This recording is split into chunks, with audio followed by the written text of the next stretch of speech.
Well, thanks for staying with us on the program. It's time to get into conversations as it concerns the trending headline stories this morning. Joining us in our studio to expand the focus is the president of the Nigerian Nexus, Patriot Desmond Olariwaju Fowobi. Good morning to you, sir. Good morning, Bito. Good to be here this morning. Now, let's start with what President Bola Ahmed Tinubu says is indeed historic, as he's become the first Nigerian president who, whilst in office, has witnessed the inauguration of the leader of the Catholic Church worldwide, Pope Leo XIV. Well, speaking to the delegation of Nigerian Catholic bishops who accompanied him on the inauguration trip, he has used the opportunity to say that Nigeria's diversity in terms of interfaith, cultural, tribal, name it, is one of the tools that would see about our stability. He also talked about having one of the largest Christian appointees even in a Muslim ticket, as some of the telltale signs his administration is using to shape this "our diversity is our strength" narrative. What do you make of the president's comments? Well, fantastic comment made by the President of the Federal Republic of Nigeria, Bola Ahmed Tinubu, doing his visits to the inauguration and the burial of the late Pope. You see, if you understand that statement made by the President, first he gave a background history, being the first ever president to witness the inauguration of the Pope. And Nigeria has been widely divided along religious line. And here we have a president that have a background understanding of what has happened in the history in respect to the conflicts as regarding religion. And he has understood that if only we can maximize the opportunity religion presents, we can take advantage of it in resolving and improving solutions to our conflicts. So while he is in Rome, he has done two things. Beyond the statement he made, his presence in Rome would send a more beautiful signal to the Christian across the globe. Now talking about signals, let's take a look at this front page. It will bring us to our next question, because it's one of the pictures that has gone viral on social media. If you look at the picture there, you would see Mr. Peter Obi. Yes. The 2020, it's a picture captured on, let's just use one of the newspapers we can find now, the Daily Times. Away from the headline story, you'd find President Bola Ahmed Tinubu. You'd see next to him is the 2023 Labour presidential candidate, Mr. Peter Obi. You'd also find the governor of Ekiti State, His Excellency, one-time governor rather, Kayode Fayemi, sharing a banter. They seem to be laughing to whatever joke was made right there. And just close to the president, you'd find his son as well, Sheyi Tinubu, in Rome yesterday. Now, this picture has gone viral, talking about sending strong signals in terms of the need to reduce the divisive narratives of what is dividing the country, much like we have politics, we have religion. This picture has now gone viral across social media. This is part of the signals you're talking about. Yes, what I was trying to say is that politicians before now have capitalized in using religion to divide the people. And the Nigerian people, in their gullibility, has fall to that. So now, having President Bola Ahmed Tinubu, who is a Muslim, going for such events, we send a kind of corrective signal to most gullible Nigerians that have been divided along religious line. Those Nigerians who feels that their rights or their interest has been trampled upon, that is what has been the narrative before now, when they will tell you that Nigeria is being turned into a Muslim country, and that creates certain conflicts among the Christians. And you see that their lack of, some people, because of that signal, feels that they shouldn't contribute to the development of the country. Now we now have President Bola Ahmed Tinubu, who is a Muslim, in Rome, relating with Christians in Rome. That tells a lot of Christians in Nigeria that Nigeria is not just a Muslim country, but also a richly Christian country. So that has cured or provided clarity to those who are using religion to divide the country. So it will be very difficult for you to have any political gladiator, whether it is Peter Obi, whether it is Atiku, whether it is any other name that we have not heard, to come and say that Nigeria is a Muslim country, when you have a president who is a Muslim that has what? Romance and interrelated beautifully with the Christian world. So that has sent a signal. And then if it were to be maybe only Peter Gregory Obi that was there yesterday, he might also capitalize on that in future. But you know that the Nigerian social media space has found a way to sensationalize this public attendance of events by, for instance, the Labour Party's presidential candidate, Mr. Peter Obi. It's been sensationalized a lot.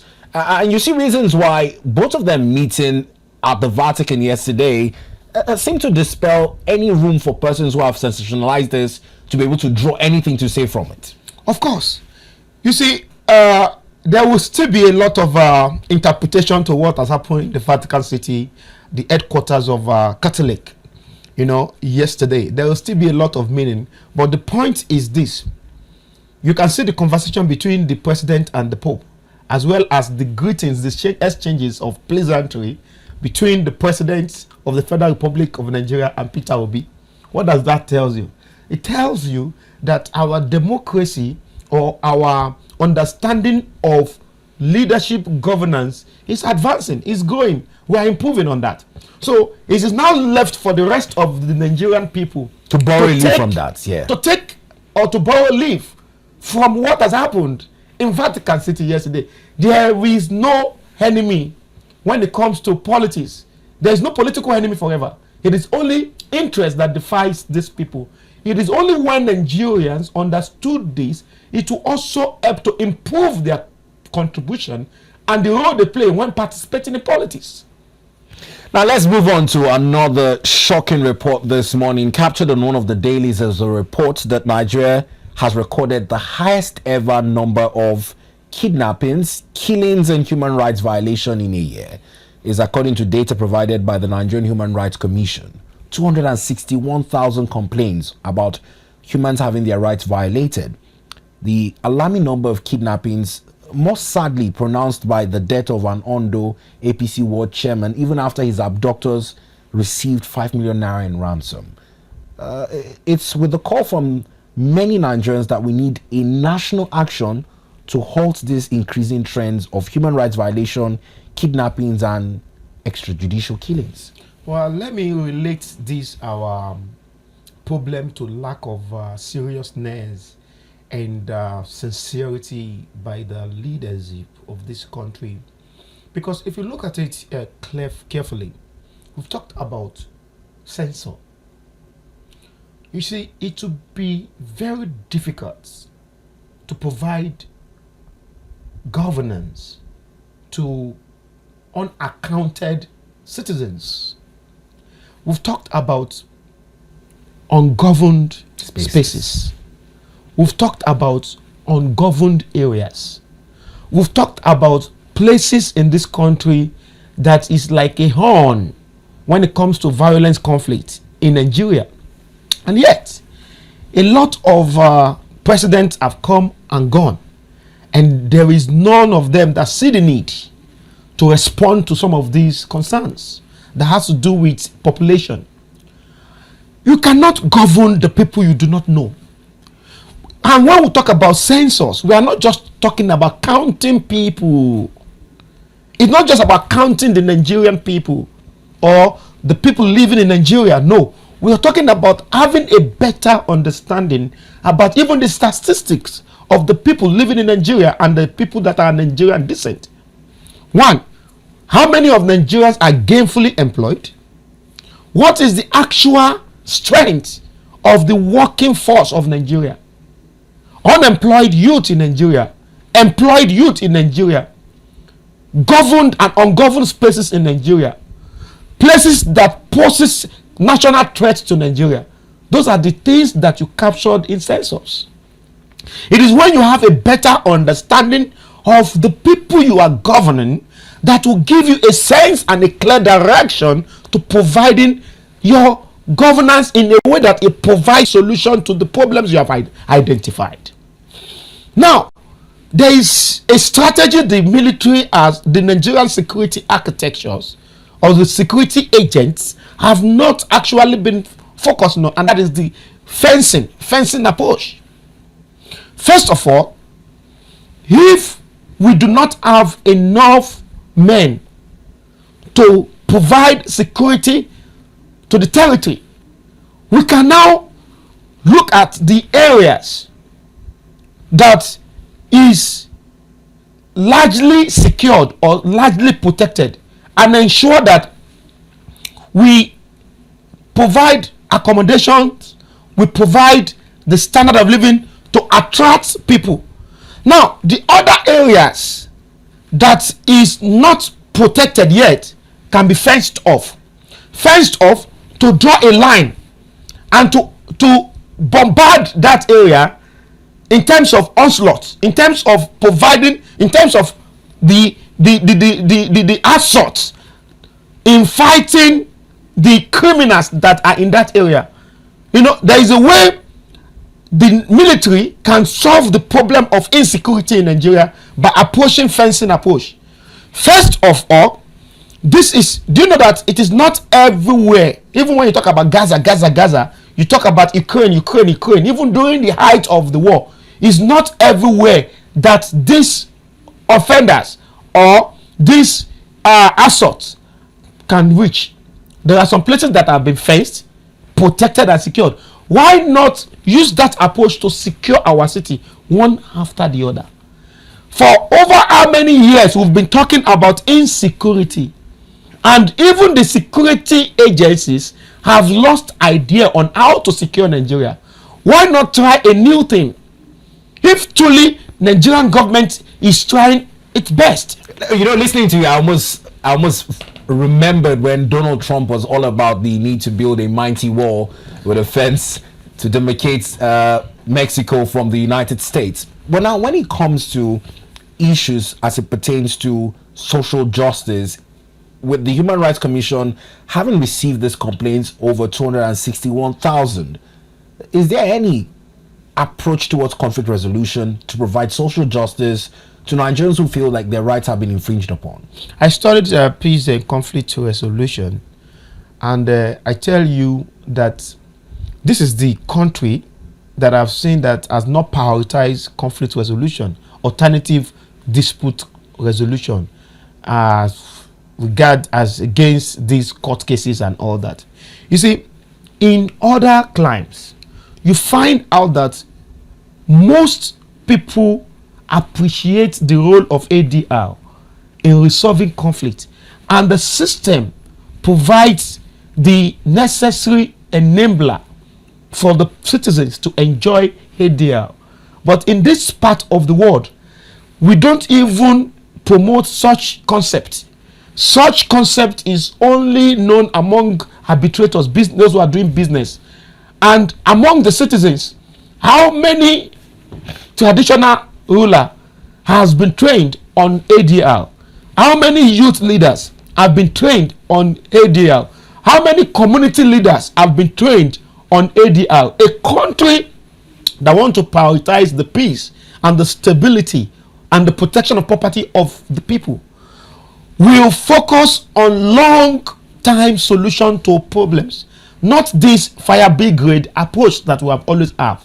One of the indicators of peace building is to have a proper ADR mechanisms in place.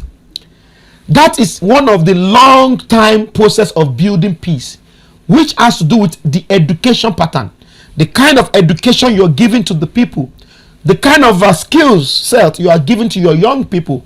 How many young Nigerians want to pick up a course in peace? Is there incentives? Those who study peace and conflict resolution, how have they used the skill to contribute to the peace of the country? The Institute of Peace and Conflict Resolution, established by the Foreign Affairs Ministry, what has it achieved in terms of ADR and conflict resolution or conflict transformation or conflict management in Nigeria? Have they actually played any major role? Is there a peace building plan by the country? As we talk about offensive, as we talk about the military, we talk about the police, what is the content of what the Nigerian police is actually doing in the long time safeguarding of the society? What is the executive of the government doing in terms of long time approach to peace building? Even the medium term peace approach, short time peace approach, we are not seeing anything. That is to tell you that the leadership of this country do not even understand the concept of peace building.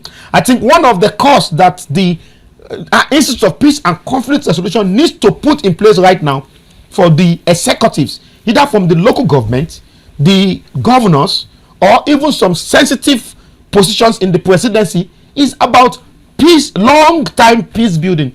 People don't really understand that concept.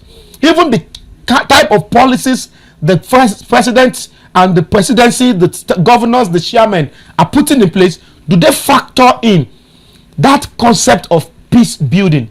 Because Nigeria is not peaceful at the moment. This is not the kind relatively peaceful at the moment.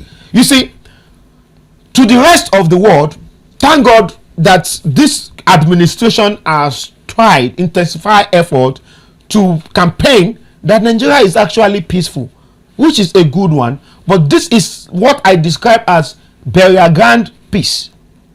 This is like a kind of a mortuary peace. This is a kind of a negative peace. It is not a positive peace that can create positive atmosphere or positive result.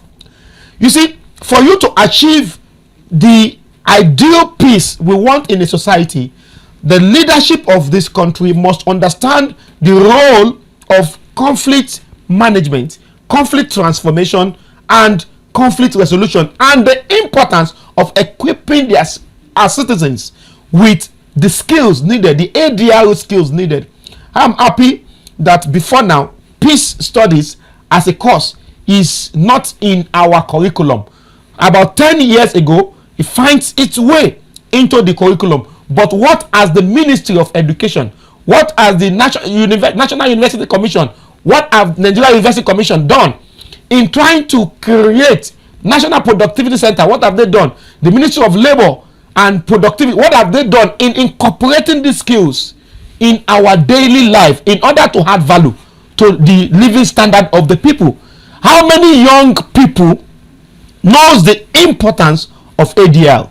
How many Nigerians would rather approach ADL to resolve their conflict rather than going for litigation?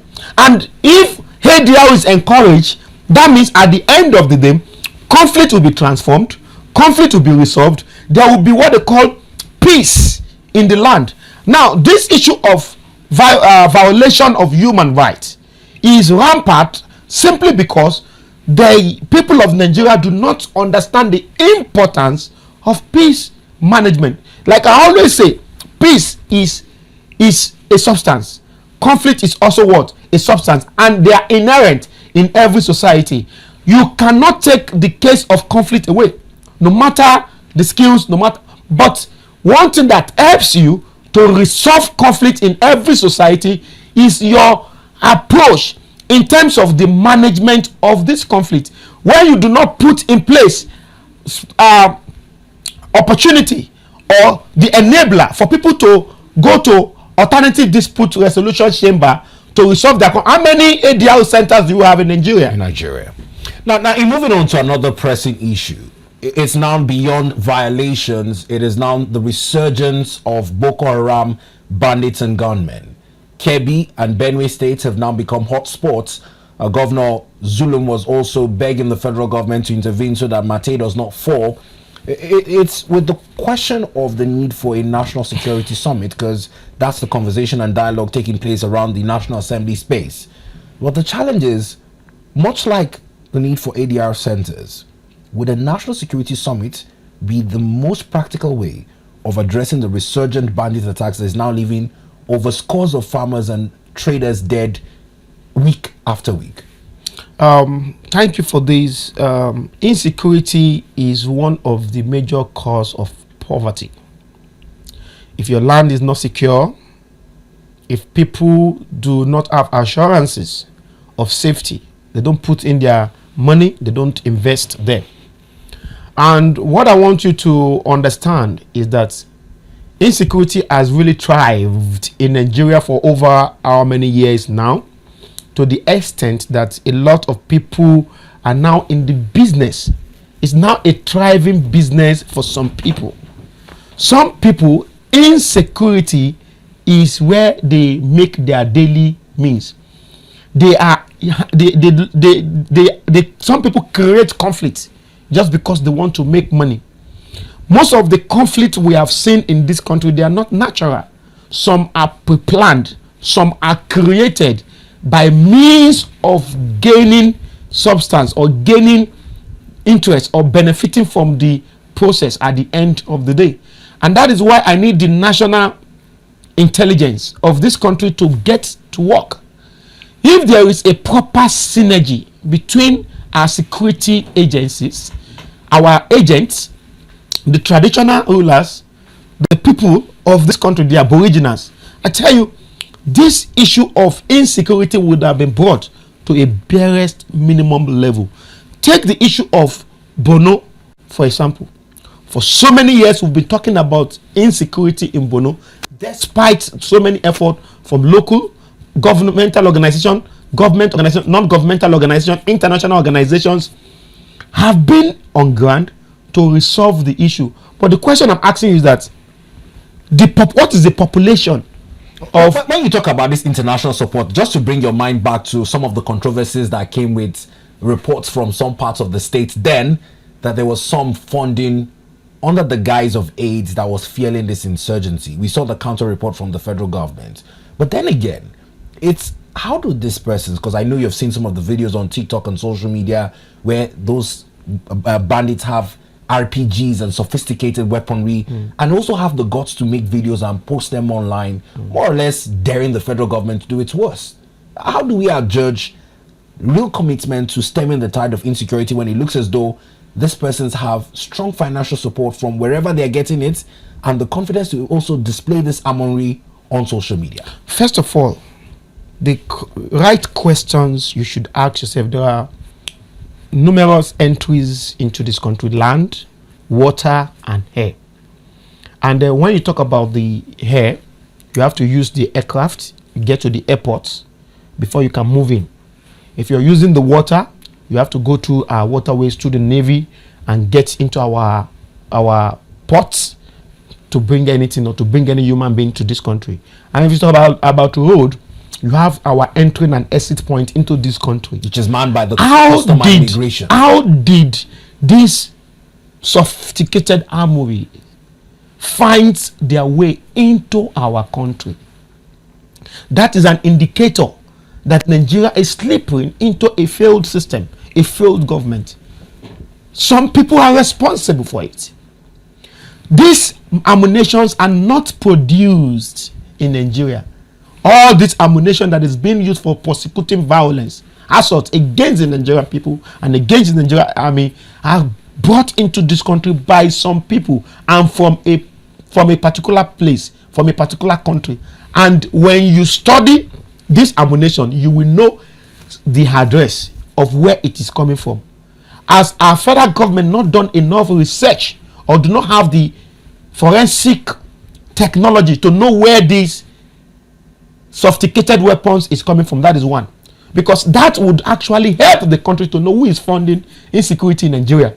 But when the government collect this ammunition from these bandits and they don't do anything, they throw it away or store it without investigating, taking it to the forensic lab to identify where this ammunition is coming from, who produced it, and who was the first person to buy it, and where was it shipped to, and how did it get to Nigeria. That is how to fight insecurity. You don't fight insecurity by shooting guns against your vulnerable citizens that are only looking for ways to survive. Now the other angle is the use of technology. We know of the NIN-SIM linkage. It's almost common knowledge that if you make a post on your device, the IP address can be traced. Of course, there is no way you cannot post. You cannot use the internet without an IP address. It is inbuilt.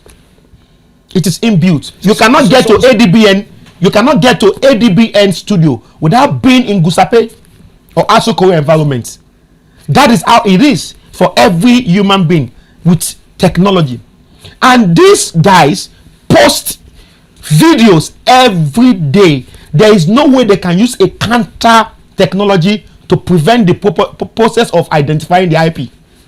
It's just that maybe the agency that is responsible for identifying where this video is coming from is not interested, or he has not gotten any strong command or direction or instruction from the presidency, the military, to identify where this thing is coming from. Or even when they identify where this thing is coming from, maybe they do not have the courage, they do not have what it takes, the machinery, to get into that place. Let me tell you, we have a large forest area in this country. Nigeria would have been one of the most easiest to defend and protect if only our military and the government is really interested in investing in technology. Talking about forest, do you know that you can use drone? You can use drone. You don't even need, like yesterday I saw advertisement for the recruitment of Navy, Air Force, soldier, army, and the rest of them. You're even going fast. The forest you're talking about, last week the news was all over the space. The president had given the command that forest guards be armed to oversee Nigeria's over 1,120 something forests. I don't know if I'm correct. Yes, you are correct. 133. Yes. So what does this do before the recruitment into the army and navy? What does this do for the boots on ground in some of this unmanned and ungoverned spaces? Well, I am in full support of arming the forest guard with hybrid approach, both with skills, physical strength, technology know-how, and proper trainings. The forest guard is an extension. The forest guard will be an extension of the Nigerian military and police. Before now, we've always talked about Nigeria being underprotected. We do not have enough army. We do not have enough navy. We do not have enough Air Force officers. We do not have enough police. Nigerian government knows all these things. Why has the government not be head on it? It's a big problem that has put this country in a mess. But the question I've always asked myself is that why is the federal government not taking any serious action in ensuring that they solve that problem that have been there for decades? And our budget continues to take up the largest for defense and security. What I'm trying to say is that get 1 million young people out of the 240 million population we have estimated. And I know about 120 of them will be young people. Why not get just 1 million young people, put them in the forest, or even 5 million people? Do you think some of the young Nigerians are patriotic to that level? We see the interest. Do you know how many Nigerian people pay people to join army? Do you know how many Nigerians pay to join the navy? Do you know how many Nigerians pay to join this security network and all that? The people pay. People work, people go to work. Still, some people do anything just to get about 1 million, 2 million, 3 million to buy the form.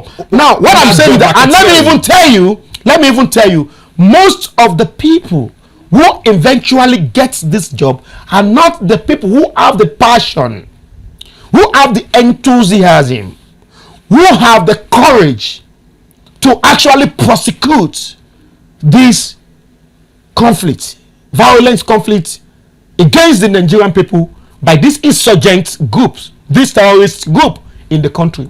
First, one of the solutions to our problem is to ensure a sincere approach, transparent approach in the recruitment, not just the ranks, not just among the junior officers, even in the appointment of your senior officers in certain strategic leadership positions among the even the IG, the position of the IG, the commander general of the civil defense, the army chief, NSA. You need to look for people who have the know-how, the patriotism, the mindset, the know-how to prosecute this conflict. Don't do paddy when it comes to this kind of appointment. You don't do ethnic affiliation. You don't do religious affiliation. You don't do political affiliation. What you do critically, when you want to employ some people, because those people you employ will determine the offspring, what will come after them. When you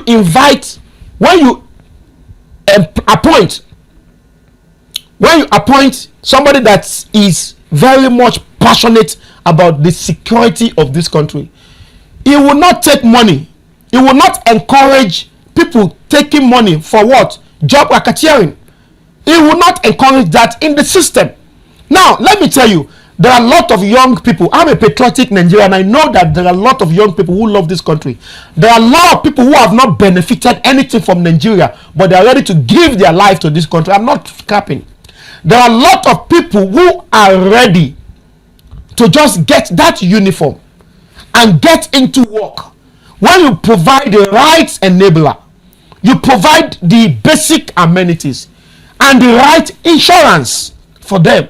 Now, some people believe in this country that it is better to die for something than to live for nothing. A lot of Nigerians are living for nothing, and they really want to make their time on earth count. They want to join the military. They want to join the forest rangers. All you need to do is to make the process transparent. Provide the right insurance. Every Nigerian would want to do it.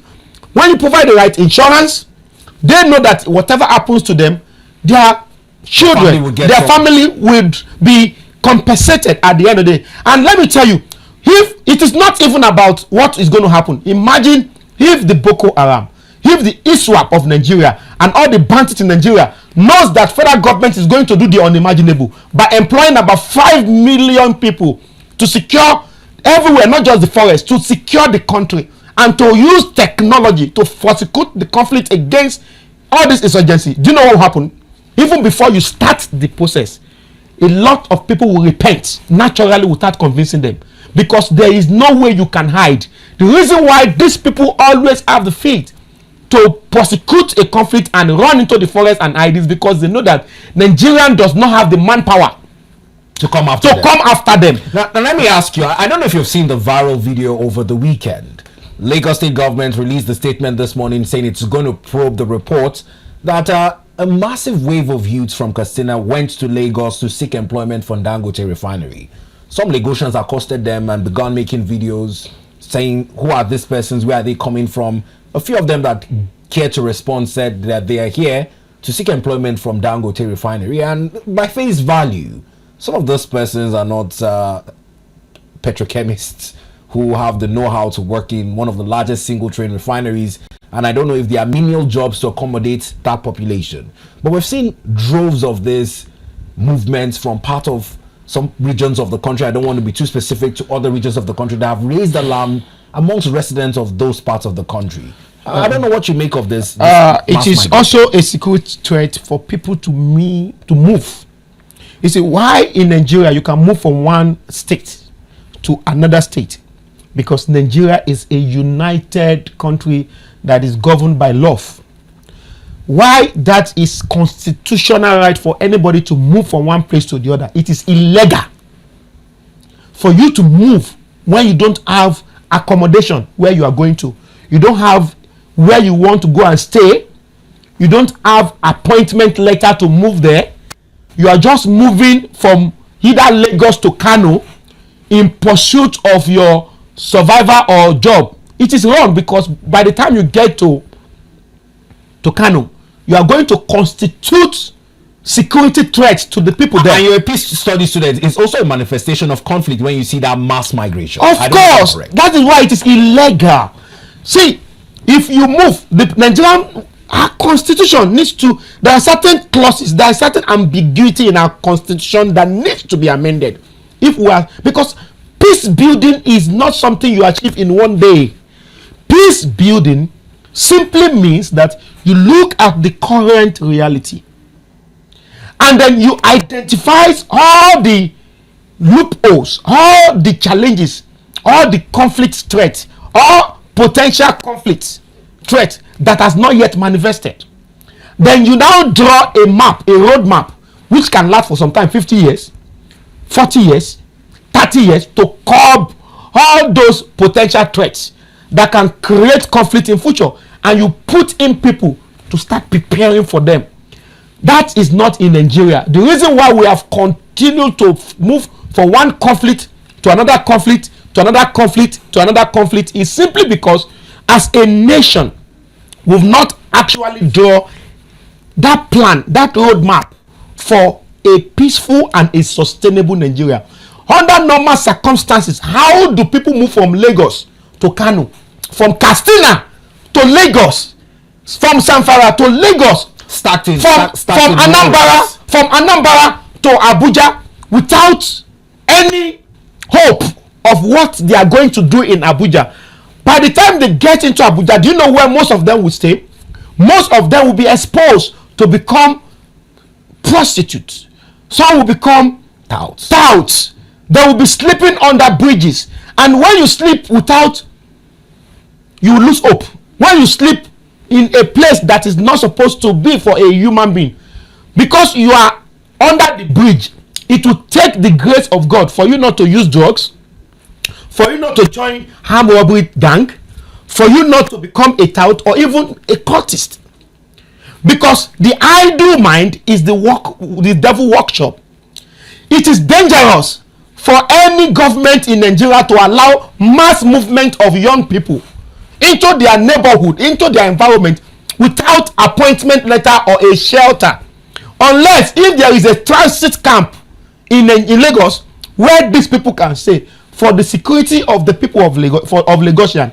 Otherwise, Lagos state government, they've also been clamping down on some of these persons inhabiting. It's not just Lagos state that needs to do that. We need to do value orientation in this country. There are some things that does not sound well and it doesn't make sense. As a young man, if you're not up to 18 years, if you leave your parents' house to another state, you are supposed to be arrested and taken to what they call juvenile delinquents. That's where you should be. You should not encourage that is hustling. Some people did it in the olden days and they make it. You cannot make it in the present day Nigeria. You become a criminal. Nobody should be allowed to move from one state, especially in mass. That means beyond their lip service of looking for job, they are going there for ulterior motive that they will not tell you. That is when you see that in the next few years there will be kidnapping, there will be killings, there will be bombing, there will be a lot of activities, nefarious activities from this group of people. And that is why it should not be allowed in Akwa Ibom, in Cross River, in Anambra, in Kano, in Katsina, in Borno, in Lagos, in Oyo, in Osun. No mass movement of young people should be allowed unless there is shelter, there is accommodation, there is job opportunity, and there is appointment, either private organization or public organization. Otherwise, it will create serious conflict of interest and pose a threat to the lives of people that are living in that place. So that should not be encouraged. That should not be allowed. Federal government should look at engaging these young people in agriculture. I've said it time without number. We have vast lands. All that the federal government needs to do is just to invest peanuts. Money they use in buying these bulletproof cars. Money they use in buying all these sophisticated gadgets that they use for luxury. Just put this peanut in what? In clearing our land, build low cost housing. 1,000 houses, we accommodate 100,000 people, especially in farm settings. Most young people in this country are in the state of hopelessness. I am happy that Asiwaju Bola Ahmed Tinubu has come on board on the mantra of renewed hope. But the question is, has the hope of Nigeria truly been renewed? Now, for the hope to be renewed, we need to be deliberate in employing people for gainful employment. in farming, in technology, in entertainment, in football, in all this kind of thing. And it will cost the government nothing. Because at the end of the day, if these things are properly done, these young people that are waste and they are contributing to the conflict in the country today will now be adding value to national growth and development. It's a simple mathematics. 1 + 1 will give you 2. There is nothing like we are not talking about testing an idea. This is an idea that has worked in Germany, is working in India, it has worked in China. China used to be a vulnerable country before. India was a vulnerable country before. But look at it today, because the leadership of the country are deliberate in solving the problem of what they call youth budge. Nigeria is a youthful nation, and most of the youth are not really doing anything meaningfully in contributing to national growth and development. And that is why we're having this widespread hunger and poverty. And this widespread hunger and poverty has led to the frustration that will make somebody to pick any job. Now let's look at our item number 5 before we come to number 4, talking about youths. It was quite shocking to many Nigerians, much like myself, when the news broke that octogenarians, persons in their 80s, were involved in one of the largest drug syndicates in the country. The NDLEA, in a nationwide bust yesterday, revealed part of those persons that were arrested, and 2 80-year-olds, one a grandma, the other an ex-convict, a man, were involved in this drug raid to the tune of 3.2 billion naira. When you talk about the youth, it's quite sad to see that even some elders are still part of the issues. Well, why the elders may be the recruiter, but the number of people who prosecute these things are young people. That is not to say that you will not find some bad eggs among the old men. You see, one thing you must understand is this. Even the young people we are talking about, is not that we are blaming the youth population. We're only saying that that particular formation or stage in one's life, it is a stage where somebody is more vulnerable to crimes and to any other engagement, which can also be positive engagement. At old age, it is those recalcitrant young people in the 80s, the recalcitrant young people in 70s, in the early 90s, that will advance and grow to become drug lord. It is just natural. But this man, go and find out, 80 years old, when did he start pushing drugs? You will find out he started from his tender age.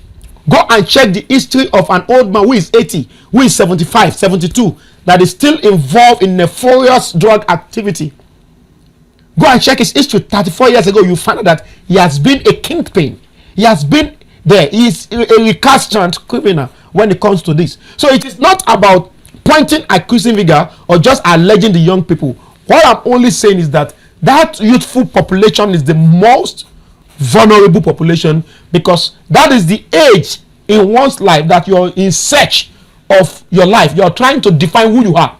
It's a defining moment for every human being. So that is when you must guide the youth. If you don't guide the youth, that is why as a nation, even the Bible says it. The Bible says, teach a child the way he should go, so that when he grows, he won't depart from it. So what I'm only saying in essence is that young people must be catered for. Our attention must be on the young people. The old people that are also criminals today are the younger people yesterday that were not properly modeled, mentored, and guided. And for some reason, they evaded arrest, so they became old. Yes. Well, on a lighter note, is also with the thriving business of drugs, particularly in the FCT. The Daily Trust did give us some infographics over the weekend, and it's quite shocking to see that there are a higher number of women as well as much as men in the FCT. The NDLEA was able to arrest, setting between a period of 2022 to 2025, the number of men arrested 1,738, number of women 81. The most abused substances being cannabis, codeine, tramadol, and cocaine. And there's a global average of drug prevalence in Nigeria, which has risen from 5.6% to 14.4%. Are you sure it's not more? more young people. This is just among young people. If we're looking at the statistics of the age, this one is about young people 18 to 23 who are now falling into this bracket of persons. Then hotspots mentioned: Area 1, Wuse, Mabuchi, Karo, Dede, Jabi, and Gogolada. Yes. Bito, it's so saddening. It's so sad, and it saddened my heart when I see future leaders wasting away because of the use of drugs. If you look at the statistic, I think the collectors of these data are still being fair. Almost every young person in this country wants to try drugs. Because of what? Because of its widely availability.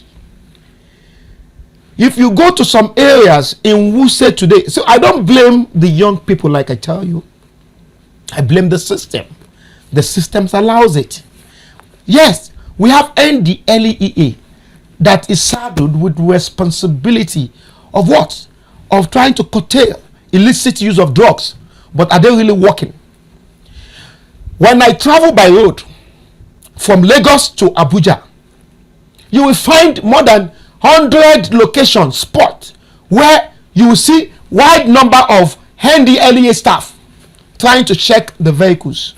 Sir, is this where they are supposed to be working? Most of these drugs are not produced in Nigeria. Why are you on the express road? Why are you not in the port? Why are you not at Semeboda? Why are you not at the airport? In that, I'm talking about in the number. I'm not saying they're not in all those places. So I'm saying the number of personnel that is now deployed to the express. Do you think some of these drugs will pass through the express? And let me tell you, some of these siren, some of these BB vehicles, some of these power bikes, they use these bikes, they use these sophisticated cars, they use these machineries to push these drugs. And funny enough, you're searching all these poor people that are using all these kabu. You leave the power bikers to move with these drugs. You leave all these vehicles that are tinted to move with these drugs. By so doing, there will be high level of drugs in our community. Now, beyond that, I expect that, okay, these guys they have outsmart you from the airport, from the land, from the airport, they've outsmart you from the port, they've outsmart you from the head, they've outsmart you. Now, what are you doing to these areas where these drugs are sold?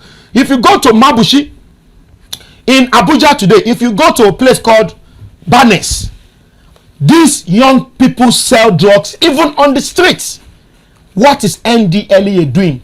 If you go to Wuse Zone 5, opposite that mosque, close to Access Bank, you see more than 1,000 young people, boy and girl, little children, doing drugs business. If you go to Cairo Village, what is NDLEA doing? See, when they say when the desirability is not available, the availability becomes desirability. A lot of young people today, they are trying drugs. They are using drugs because it is available and it is cheap. What you should do, first of all, your border. You see all this carriage you do on the express does not prevent the movement, because all these power bikes, that's what they do. What do they deliver? What is in the back? What are these power bikes? So why is it a crime to stop a power bike and to search the power bike? Why? Now all these big vehicles, why do you think that they cannot push drugs? Why do you think it's only poor people that push drugs? Drugs is not a business for a poor man. That is why if you hear the figure 3-point-something billion, 1.2 million, 10-point-something billion, it is not a business for the poor, for the talakawas. It is a business for the rich. And let me tell you, if our intelligence is smart and strong enough and sincere and patriotic, they can track these things. Okay, I sell drugs. You say, I'm coming. For example, I'm coming. For example, I sell drugs at Wuse. You nabbed me. Are you supposed to ask me where I get my drugs from?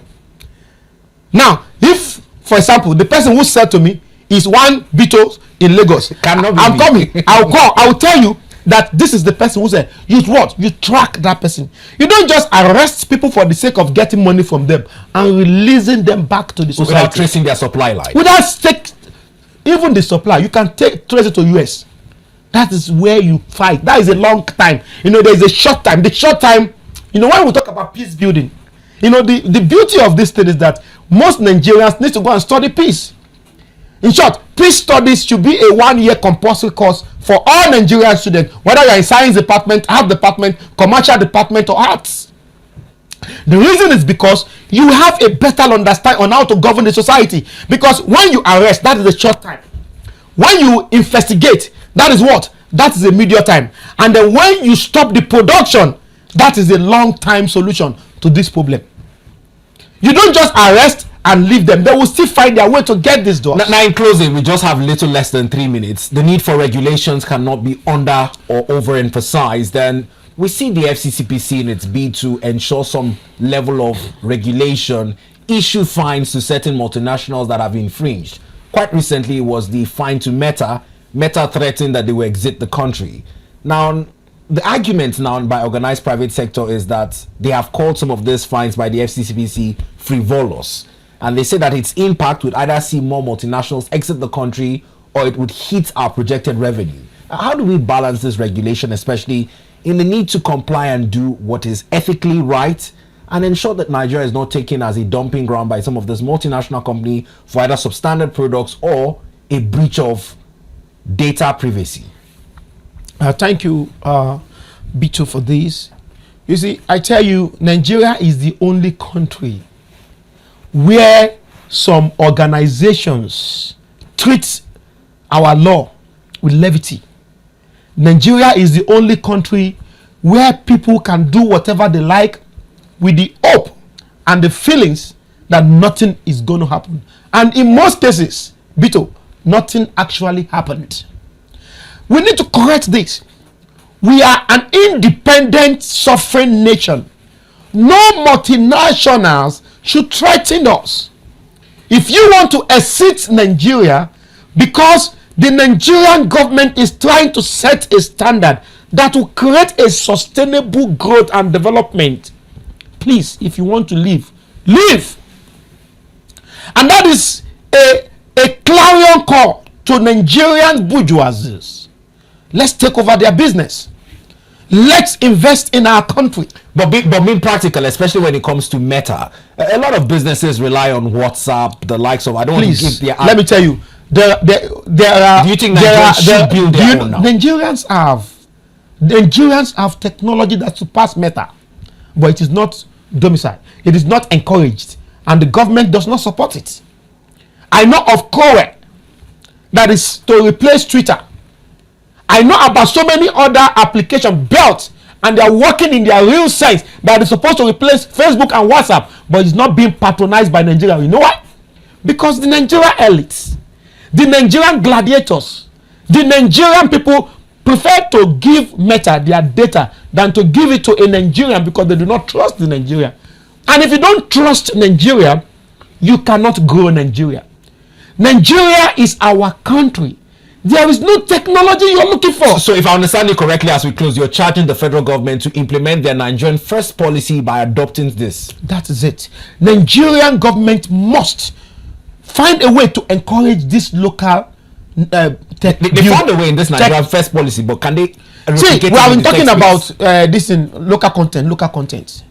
If Nigeria is hard on ensuring the implementation of this local content, even some of the things we are wearing, this suit, we will not be using it again. Some of these things is that it is now giving priority and strength to dollar. Well, in my defense, I got this from Abba. A fine place to live it, though. Patron Desmond, very engaging time on the program this morning. Thank you so much. We appreciate you. Thank you so much. Well, this conversation is available for you to watch it on our YouTube channel. Speaking to the issues in the news, he has raised quite salient points, advocating for a better Nigeria, urging the federal government to adopt its Nigerian first policy, also hammering on the need for a level of enforcement in ensuring the right thing is done to produce the Nigeria of our dreams.